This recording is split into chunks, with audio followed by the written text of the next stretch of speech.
Residents in long-term care homes have endured social isolation for months now. Today, Ontario announced limited indoor visits to care homes with no COVID-19 cases will be allowed as of July 22nd. There's also a promise to help beat the sweltering heat in care homes with no air conditioning. Premier Doug Ford has said the long-term care system in Ontario is broken, and today he pledged again to spend $1.75 billion to build multiple new facilities and renovate old ones. It's the same thing he promised 2 years ago and didn't deliver, and it's led to thousands of people suffering. Caryn Lieberman reports. From the sidewalk across the street from Eatonville Care Centre in Toronto, Michael Swantz visits his 93-year-old mother. She's still asking, why am I not coming up to see her?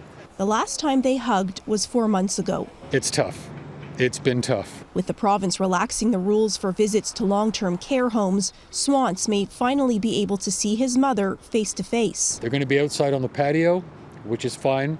No matter where you live, you and your loved ones should have access to top-notch long-term care. With that, Ontario Premier Doug Ford reiterated a nearly $2 billion investment in the sector to build new beds and upgrade old homes with features like air conditioning. The buildings themselves really, in many cases, need significant investment. And we've seen that in things like having ward rooms.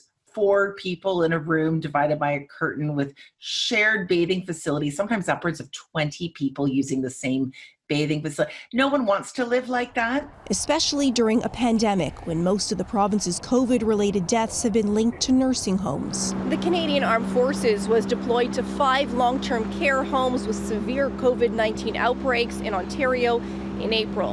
And in May, the military released a damning report outlining major issues at each one of them. That's right. It's you and me. Rose Riley O'Hara's 103-year-old mother is in long-term care.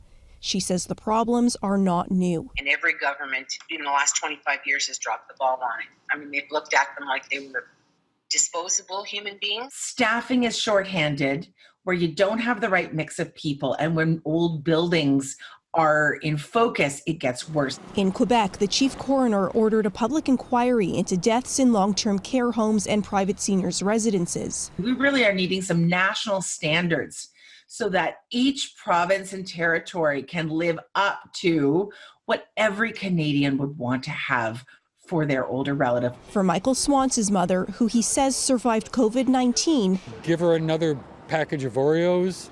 It starts with a long overdue visit. Caryn Lieberman, Global News, Toronto.